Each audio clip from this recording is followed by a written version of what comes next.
Hello and welcome back to another coding session with Mr. Jacob.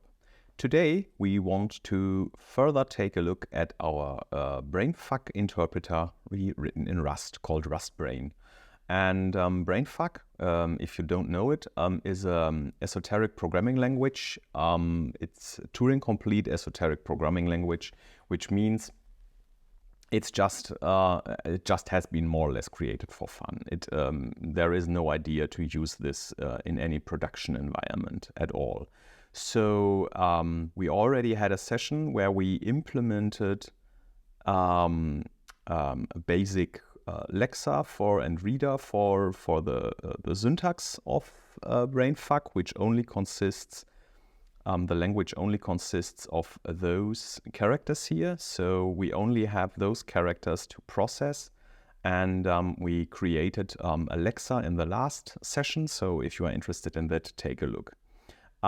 Today, we want to go ahead and create the parser, I guess. But first, let's see that everything still is running fine here. I had an example here, I guess. Yeah. So, yeah, that's what we checked the last time. We have a lexer here, which we can use to peek at the next token. We can use to take a token and to process it. And that's essentially where we left off. So what would be the next thing to do here, actually? I guess the next thing to do here would be to write some sort of parser for this. So I guess we can do this by doing something like parse program maybe, and putting in, I guess, a mutable lexer there, and it will most likely return a result. So let's do that, and let's do something like program. Yeah. And after that, we can do something like print line program here, just to see what we got, and now implement this parse program thingy. So fn parse program, and we put in a lexer here, which is a mutable lexer, and the lexer takes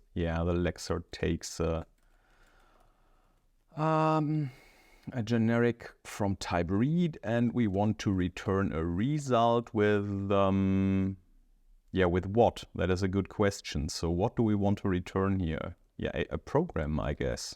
And we need to think about what a program is. So a program will most likely be, for now, just a vector of, how did we call those things? We already defined the last time this enumeration of operations, which we intended to use for our lexer, but then I decided against it. But I said we can leave them there because they are already quite nice for our kind of syntax tree later on. We only have an instruction list, not a syntax tree, because we don't have dependencies on each other, except for the forward and backward jump. We will need to take a look at that when we get there. But I'm not really sure I like the name. I guess I would like to call them instruction and not operation. So yeah, maybe a program is just a vector of instructions then?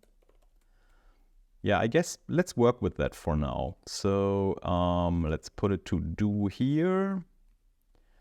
And let's see, let's implement parsing our program. Parsing our program will be, I guess, a while let some token equals lexer chop. So as long as we can chop off tokens, I guess,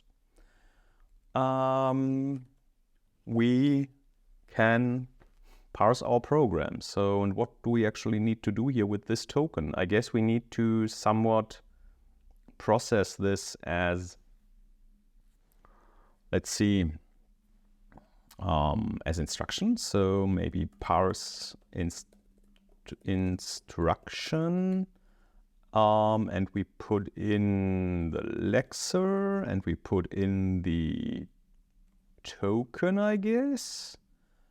And yeah, it will most likely create an error there, and we have then our new instruction here. And so we might want to collect them. So let program be a new vec. And then let's do something like program push instruction. And in the end, I guess we return OK program. Yeah, okay. And we need to put a question mark here to actually resolve the result and shortcut out of this function should there have happened an error. Okay, so let's see. We now have that, and now we need to implement parse instruction, I guess. Fn parse instruction, which takes lexer, which is a mutable,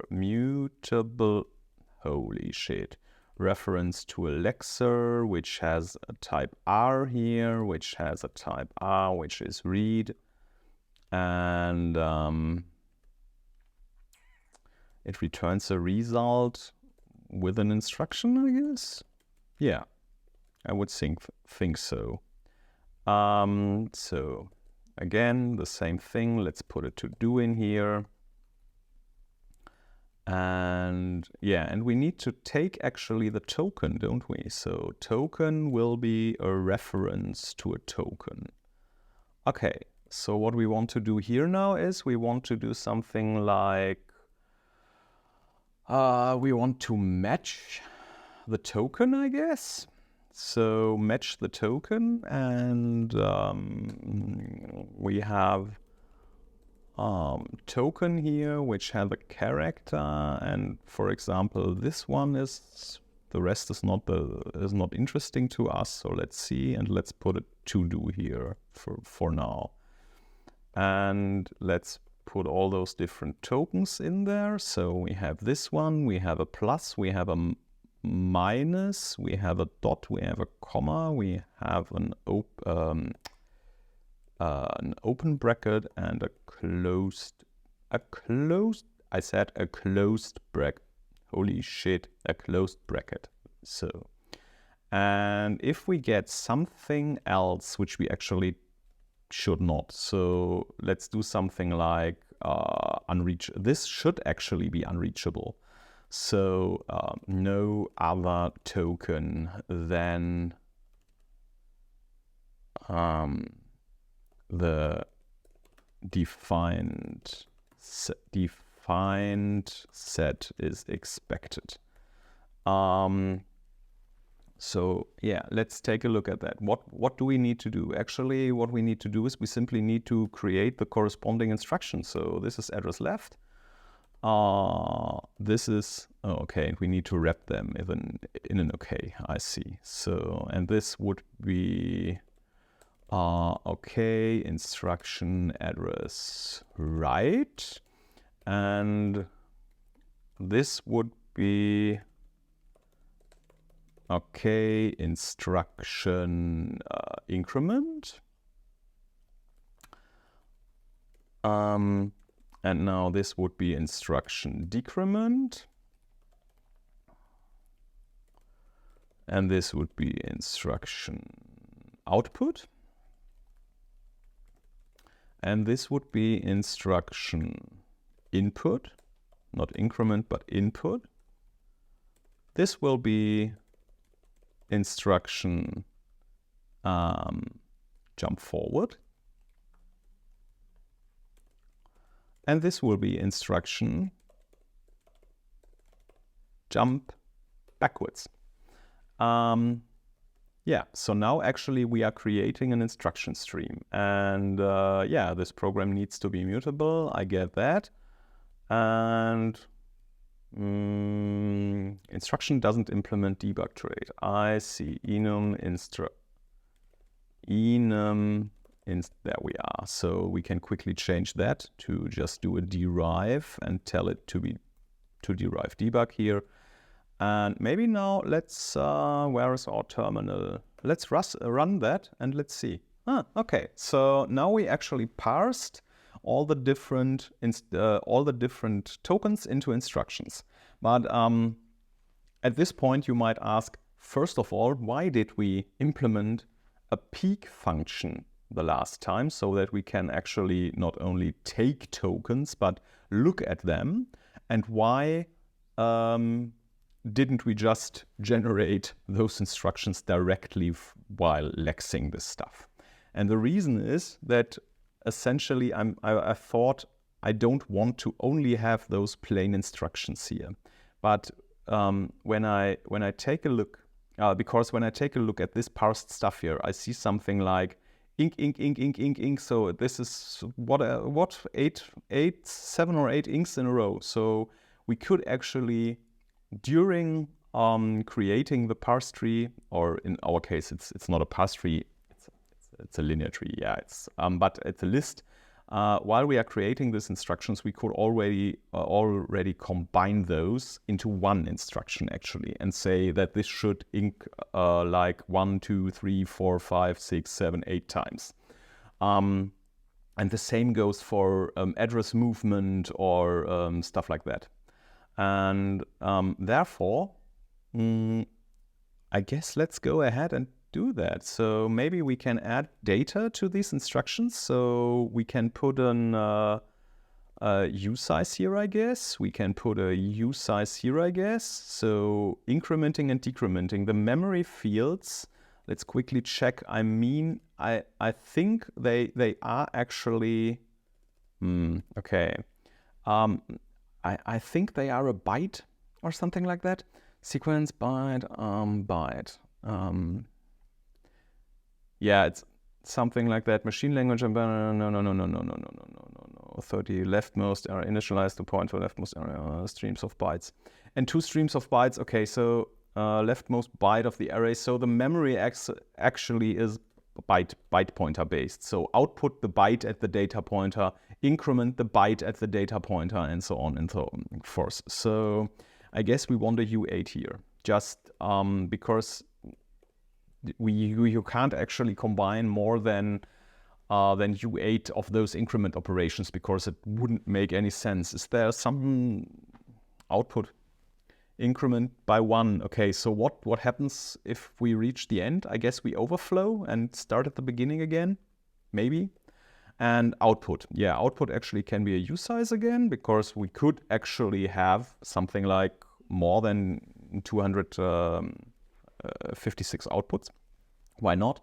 Forward jumping is something we will handle in a second. Let's for now just handle those things here. So what we actually want to do here now is something like, we want to add something like, let's see, I would like to do something. We already read one address, so we have always 1 there. So now we would need something like being able to read the input stream. So peek at the input stream and read it and read it and read it, as long as the token is the same, at least with regards to the character, as this one. Yeah. And I'm not even 100% sure if we would like to attach the location to this instruction, but we will see that later. For now, let's see. We want the instruction here, and the instruction should be 1 to something maybe like lexer. We got a lexer here, didn't we? Don't we? So lexer maybe something like chop while, and then we could put in there a reference to our token maybe, and it will return the amount of chopped tokens, or maybe chop would be not the right verb. Something like count while. I'm not sure. Something like count while. Yeah. So maybe let's implement that in our lexer. So let's see. Where is our lexer code? There. So we have an fn here, which is called count while, and it takes a token, which is a reference to a token, and it of course needs a reference to a mute self, and it will return most likely a result. Yeah, it needs to return a result, and it will, I guess, return a use size here. Yeah, I think so. And let's do to do here. And let's see. So count while cannot add result. Yeah, I guess that is right. So let's put that there. And yeah, that's still the mismatched instruction. But for now, let's just implement this count while. So what I actually want to do is here something like while some candidate equals self.peak. So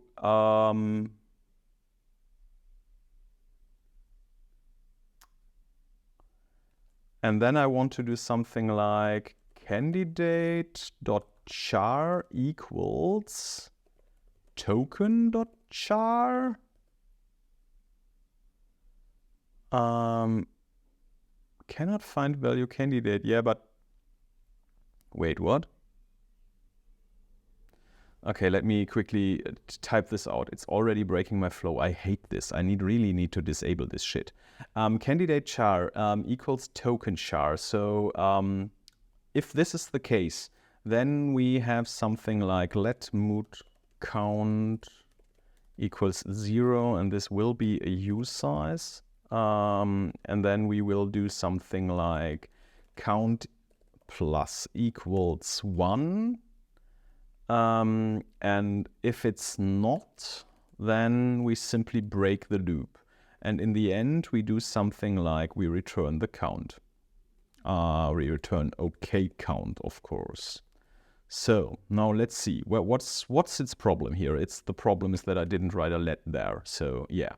So what we are actually doing here now is we are scanning, we are peeking at all the next tokens. And if wait, this will not work. I've forgotten something. I need to add to the count, and I need to actually then chop the token so that the next one we are peeking at is actually the next one in the system. So maybe we should call it chop while. Yeah, chop while, because in the end it is chopping, so let's call it chop while.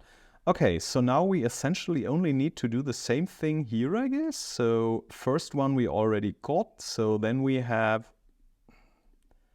lexer chop while, and we have our token here, and we need to put a question mark there. And then we got to increment. Let's see, increment will be a little bit more involved because we need to wrap around the U8. So let's see. What do we need here? We actually want something like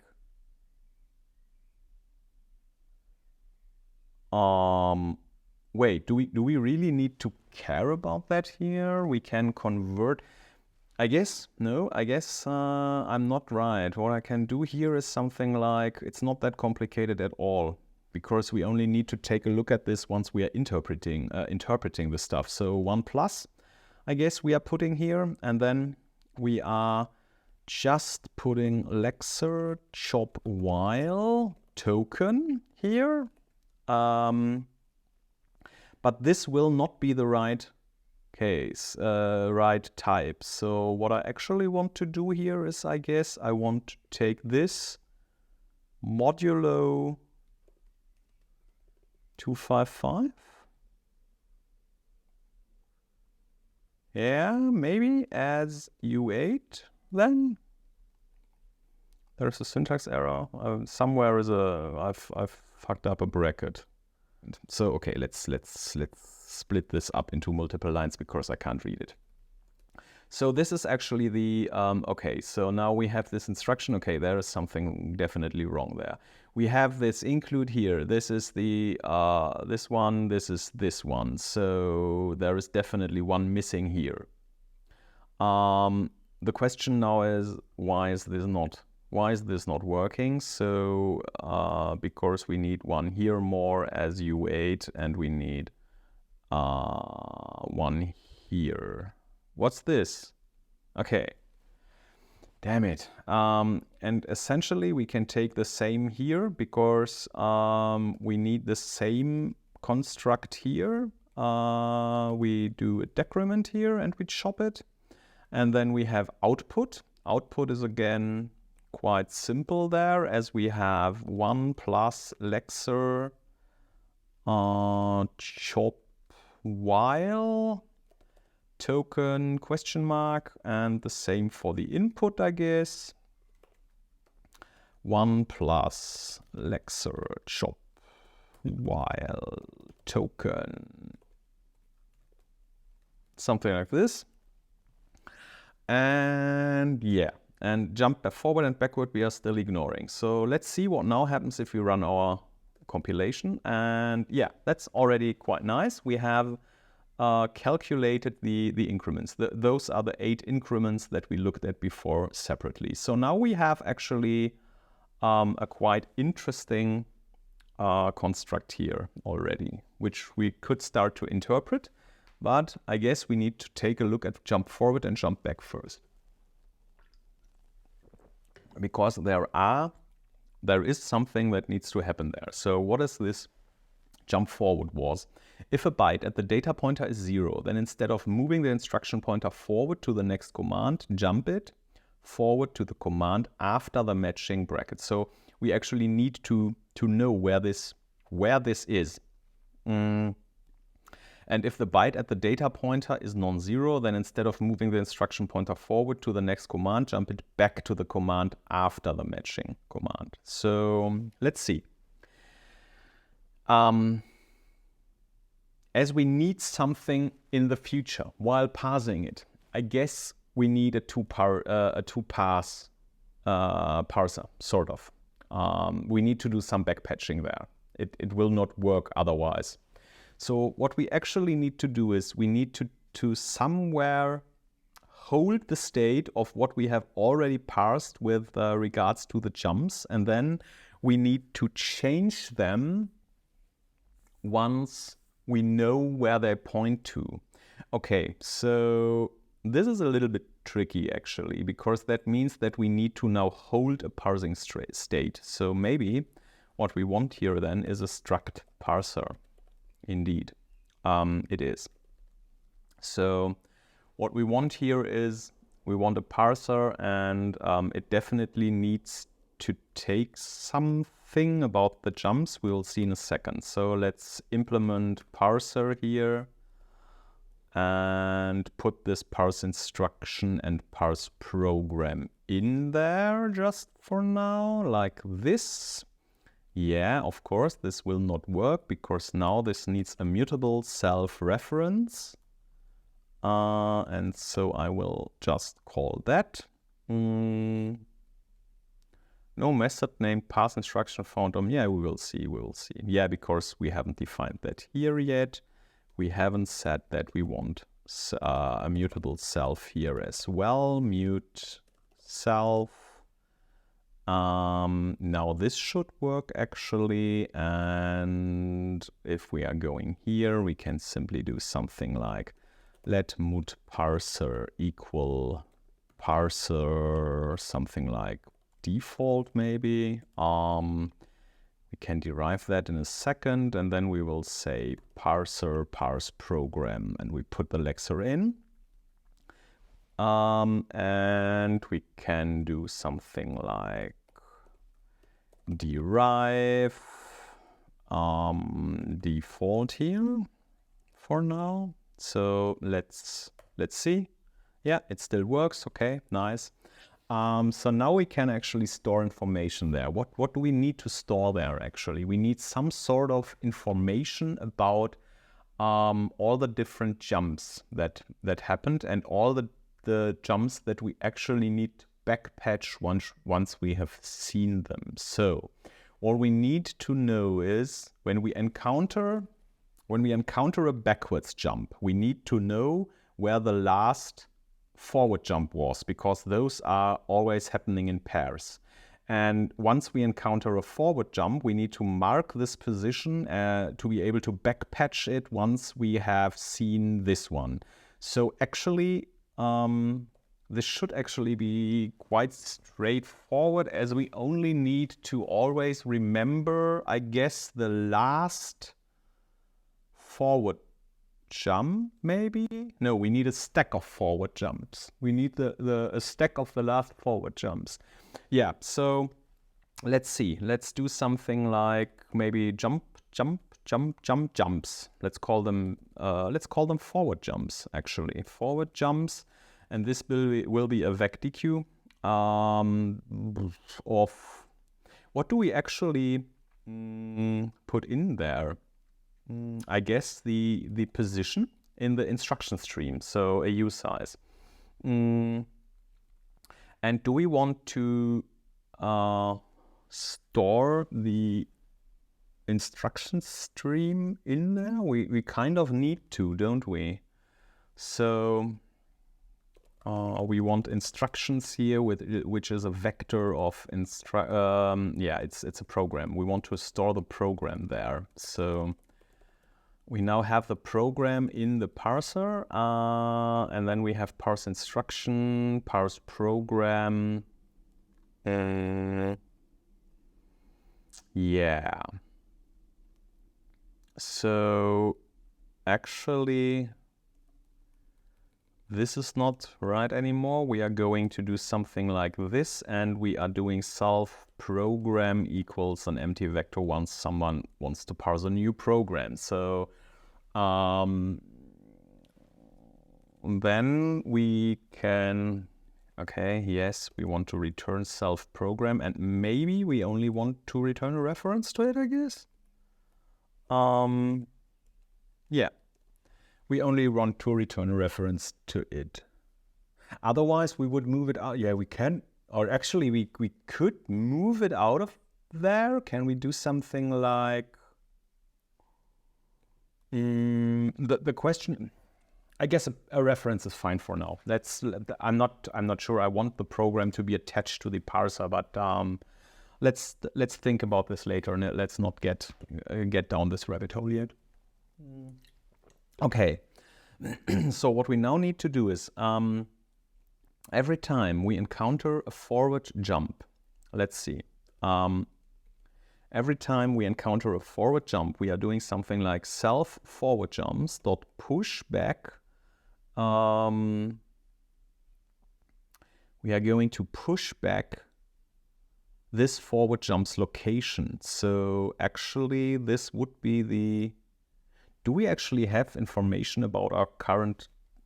we can do something like self program.len, because this will be the len minus 1, where len, we haven't added it yet, so it will be self len. So this is the actual location in the instruction stream where this instruction will end up.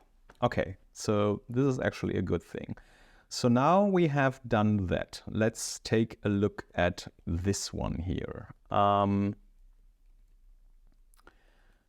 Once we encounter one of the closing brackets, so the jump back thingies here, we need to do the following. If some self forward jumps dot is it take, or is it, how do we actually access it? Pop back, I guess. Yeah, pop back. We want the last one. I guess we don't even need a vectq. We only need a normal vector there, because we're just implementing a stack.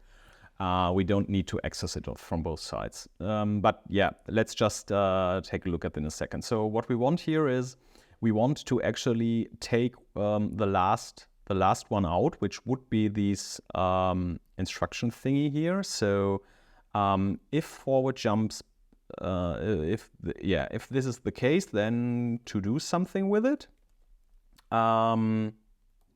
there is a let missing, and no, and there is a lot of stuff missing. So wait, back expression or back instruction. Jump back instruction. Jump. Let's call it just jump back. And we are taking this one, and if there is none, then actually we need to return anyhow error or just anyhow, I guess. There was a macro, I think. So anyhow,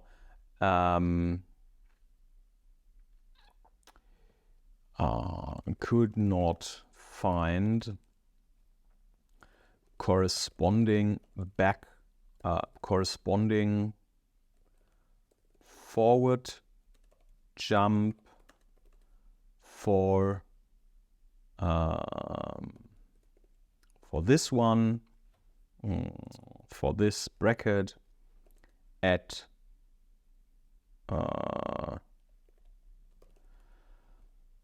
line column, something like that. And then we can put here line equals, do I again need, I need to take a look. Line would be token.position dot, don't I have the, oh yeah, I need to take the position out of here. So let's call it position, and let's just do something like line and column, and then I already got them. Wait, shouldn't that work? Oh yeah, I need something like position there. So no such field. Wait, what? The token has a position. I'm quite sure of it. A token has a, oh, it's location, it's not position. Okay. Then I haven't said anything. Location.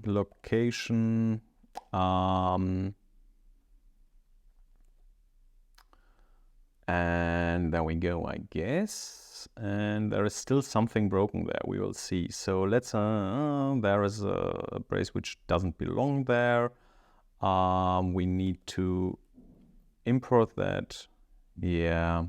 Not sure where it actually is in anyhow. I guess it is simply in anyhow. Use anyhow. Yeah. Okay, so anyhow, or let's move that there. And let's see, where's the problem now? Unexpected token. Yeah, I assumed as much because now we don't need that anymore. We already have the line and column extracted.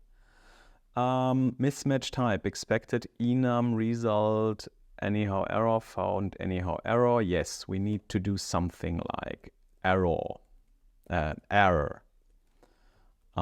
And return that. And now we have that branch, and then yeah, this can't be, this needs to be there somewhere. Okay, so now let's think about what we want to actually do here. We now have the jump back position, the position where we need to jump to. So if the byte at then instead of moving the instruction pointer forward to the next command, jump back to the command after the matching command. So what we actually want to do is we want to put into this jump back instruction here, we want to do jump back, or let's just call this target actually. So it will be target +1 because we want to the position of the last encountered. It will be the position of the last encountered. The lastly encountered jump forward plus the one behind it. So we want to jump to the location behind that. Yeah, that makes absolute sense, I guess. So what we need to do now is we need to add this information here to the jump back as well as the jump forward. So, yeah. So this jump forward here, we will just put a 0 in here for now, because we don't know that yet. We need to backpatch that, and that is something that we need to do now here. So what we now need to do here is we need to go ahead and do some backpatching as well. We have the instruction for our jump back target, but our jump forward target doesn't yet know where it should actually jump to. So what we can do now is we go here and say, okay, let's do something like self program and get the target, because that is actually the instruction we got here, and we are replacing that with a just with a new instruction of type jump forward, and we can now actually put in the correct position here, because we now know where this target is, which and it should work to moving the instruction pointer forward to the next command, jump it forward to the command after the matching here. So what we actually want to do here is now self program len, which would be the position of the jump back here, and we add 1. Okay, that makes sense. So now we have actually replaced that and backpatched that, and so now we should actually have proper instructions. If I'm thinking right there, correctly there, but I guess I am doing. And I will add a comment here. Position will be backpatched once encountering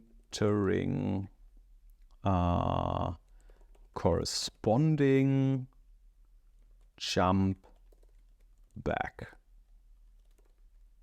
So, yeah. Okay.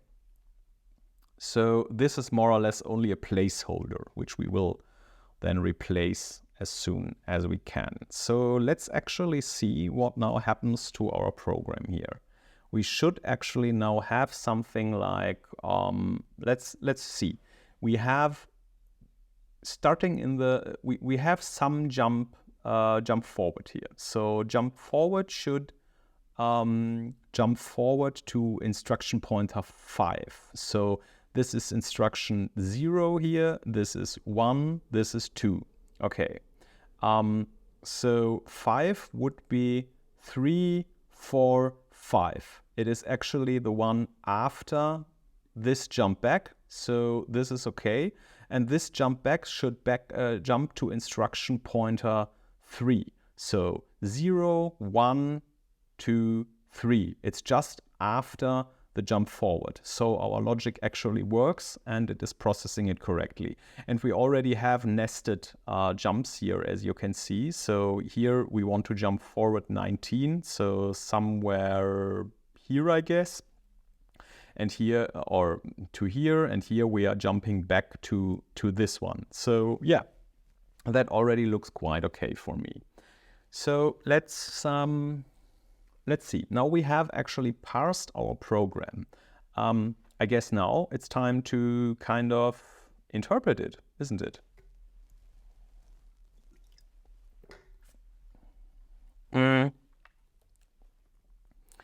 We have now parsed our program, so let's do something like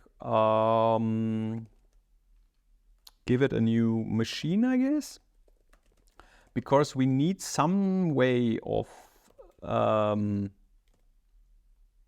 maybe we want to initialize the machine with a program. Yeah, I guess that would be a good idea. So let's put the program in there. And this will be the case where I want to actually get the program out of the parser then. Yeah, let's see. We will put the program into the machine. We need some sort of data structure like a machine, or we could call it interpreter. Let's call it interpreter. Because we need something like virtual memory of this thing, and we need some sort of where currently are we in the instruction stream and stuff like that.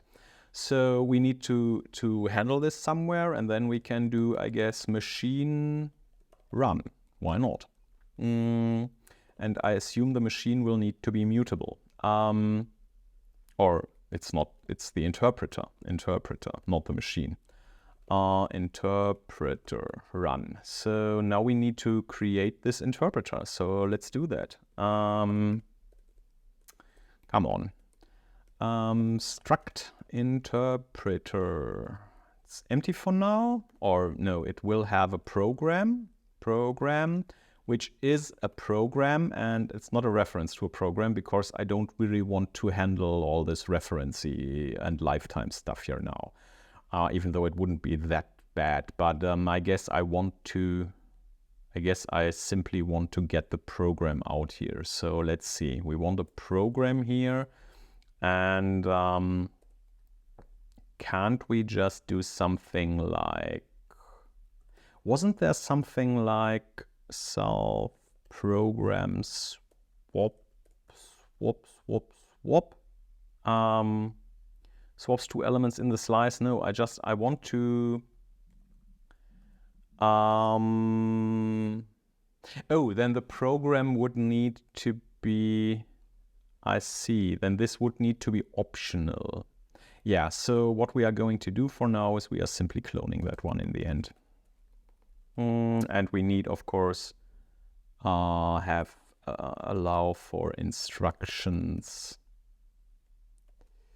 Instructions, where are the instructions? We need to allow clone. So after we have cloned it, and we need, when parsing, we need something like forward jumps. We need to be an empty vector as well, and that's something I wanted to change. It doesn't need to be a vec_deque. It's a simple vector of use sizes. And then I guess push back is wrong. It's just push, and this one is not pop back. It's pop. Okay. And now we are going to implement our interpreter. So let's do implement interpreter fn run.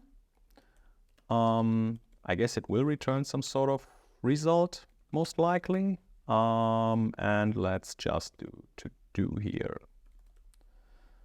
And in the end, we want to say that everything is all right. Yeah, it's currently unreachable code. That's fine for me. So we need to implement new, actually. Yeah. So fn new, and run takes immutable self. That is definitely something that I already know. And new will return a self, and it will take a program, and it will return self with the program in it. So let's see. Yeah. Okay. Let's put a question mark there. And this should compile at least. Let's see. Not yet implemented yet. Yeah, but that makes sense. That is 192. That is the run command. Okay, nice. But it compiles. So what we actually need to do while running, we need some more things here, don't we? We need, of course, some memory. So the memory, I guess, is just a vector of U8s. It's an arbitrary large memory chunk that we can grow as we need it. We need something like an address, which is the pointer into our memory. We need something like an instruction pointer. Yeah, it's more like an instruction counter. Let's call it instruction pointer. It's okay. And yeah, I guess we can initialize all of those as well. So memory will simply be a new vector. Then we have address, it will be 0 by default, and the instruction pointer will be point to 0 as well. Okay, so let's see. What we actually need to do here is we want to loop.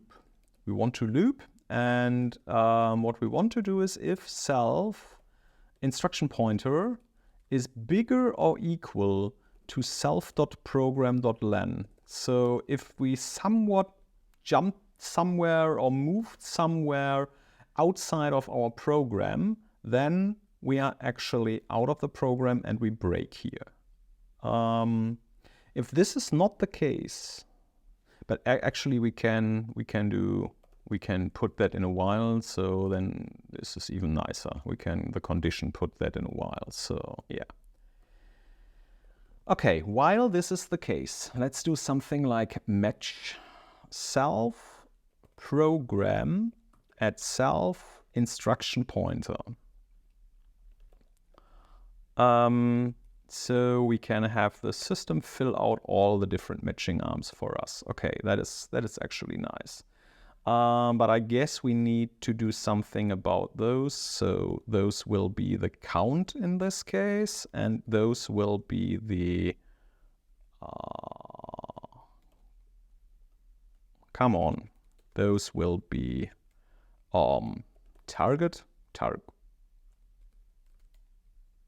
Yeah, target. So yeah, then I guess let's start implementing. So if we are moving the address right, we are simply doing something like self.adder plus equals count, I guess. Yeah. And address left is self.adder minus equals count.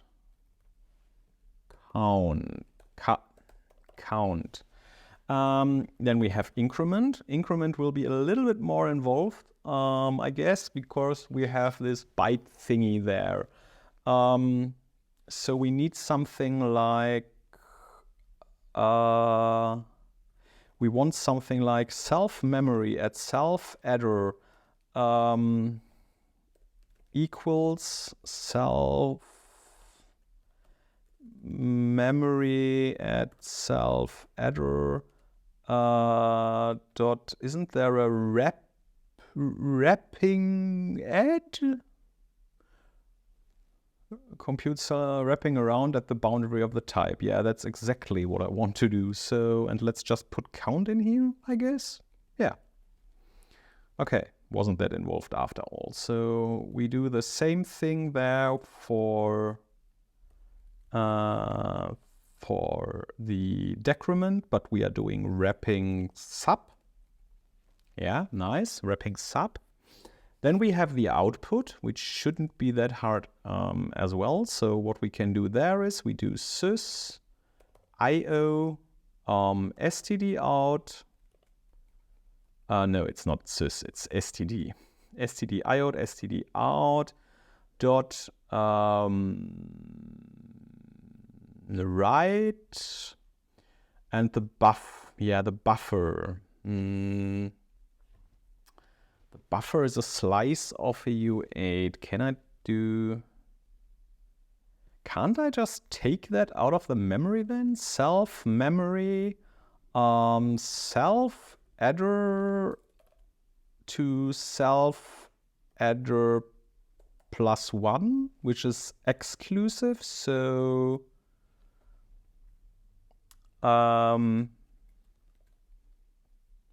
I guess this should work. Okay, and we need to give it a context. So let's see, because it can actually fail, of course. Context, writing data to std out. And do we want a flush after that? Most likely we want a flush. Maybe, not sure. We don't specifically need it. I guess the output can be cached until it's ready to be flushed out. Okay, so we have that. Let's skip the input for now. Let's do jump forward.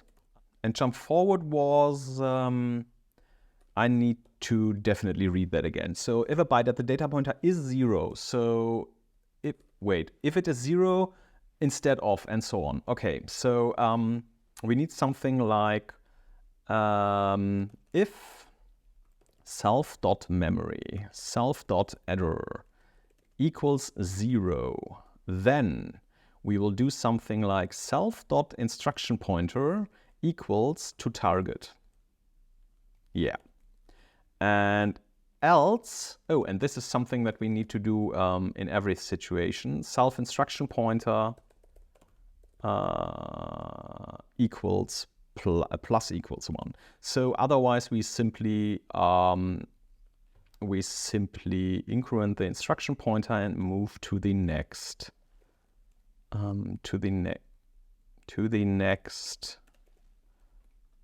instruction. So let's take this there because it's essentially the same. But I guess it was the other way. If a byte at the data pointer is non-zero, so what we want here is now we want jump back if it's non-zero. Okay, but that is something that we actually need to do everywhere. So self-instruction pointer, and we have a count for the output. So what we actually want to do is do something like for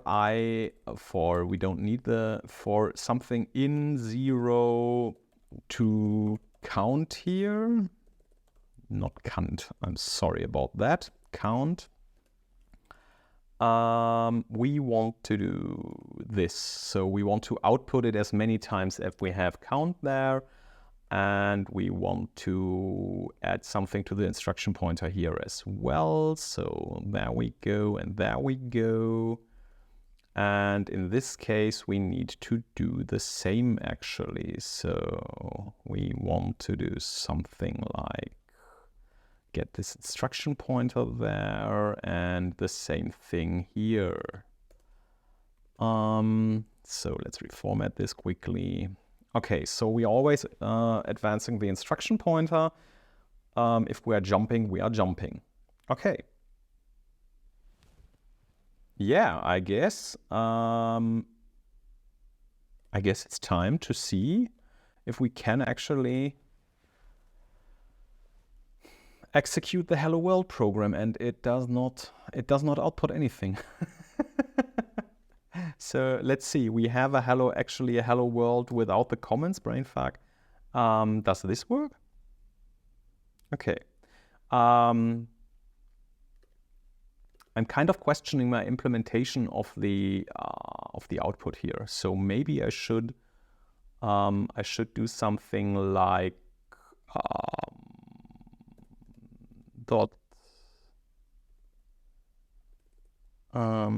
Let's see. Let's do something like std out equals std io. std io std out. This should get us an std out handle, an std out writer to be precise. And now we can write into this one. We should be able to write into this one. There are some semicolon missing. Cannot mutate. Yeah, we need the mutatable version of that. Okay, so now we did that, and after we have done that, let's do std out flush. And this one can fail as well. Flushing or flush std out. And let's see.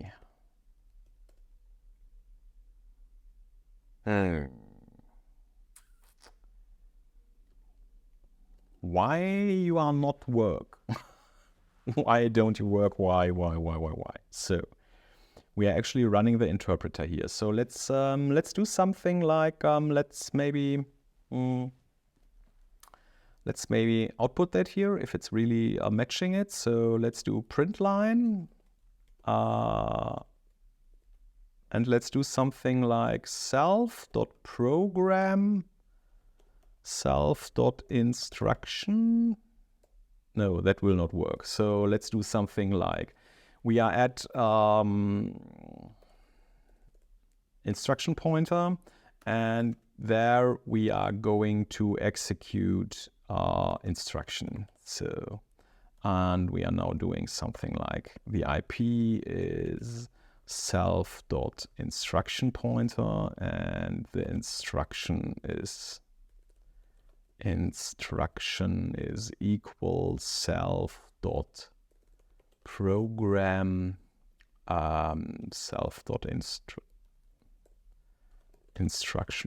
instruction pointer.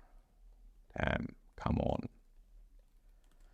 And we put that there, and that does not work. Why doesn't that not work? Instruction doesn't implement format display. Yeah. We need to, of course, print it as debug, and debug it does implement. So let's actually see what it's doing there. It's doing nothing. That's interesting. So while the self-instruction pointer is bigger or less than, it's less than or equal, no, it must be less than the self-program length. So we never actually executed the program there. So let's see. Thread main panic bounce. The len is 0, but the index is 0. I guess our vector is not large enough. So what we need to do actually is, if we are moving the address, we need to make sure that our memory space is large enough. So self memory dot. So if self memory dot len. Or let's for now just initialize this thing with a corresponding size like vec with capacity.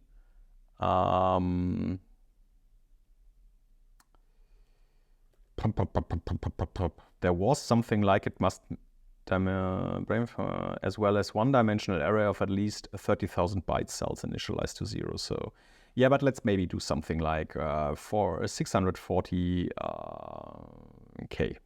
So something like that. Because 640K are enough for everybody. Okay, let's see. Index out of bounds. The len is 0, but the index is... Wait, I need with capacity, and then there is something like I need to with capacity doesn't do what I think it does. It only instantiates it with a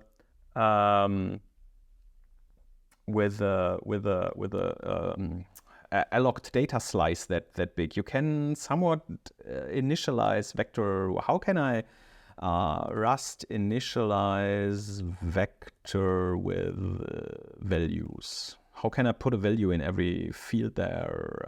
Initialize. Is there some way to resize? That's it. So what I need to do actually is do something like, okay, let's see. Let's remove that here. Let's just put a comma there, and let's do let memory, and it will be let mut memory equals vec with capacity 604.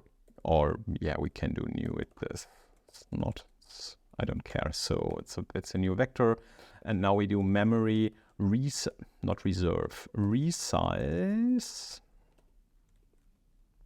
and we do exactly. We do something like 640K, and we want zeros in there. So now we should be golden. Let's see. Yeah. Okay. Nice. So let's remove our debugging and our instruction debugging here again. And we have our first successful Brainfuck program execution. We have outputted hello world. Nice. And does it work for the commented version as well? It should actually. Cool. So we've successfully written a Brainfuck interpreter at this point. That's a really nice end to this this video, I guess. So we have now a functioning Brainfuck interpreter. We need to implement input at one point, but that's not that hard to do. And then we can actually play around with some more Brainfuck programs. And this is a really nice starting point for something I want to do in the future. And so keep up with the channel, hit the bell, hit subscribe, and be informed when I'm doing the next video about this topic, where I'm trying something new that I've never done before as well.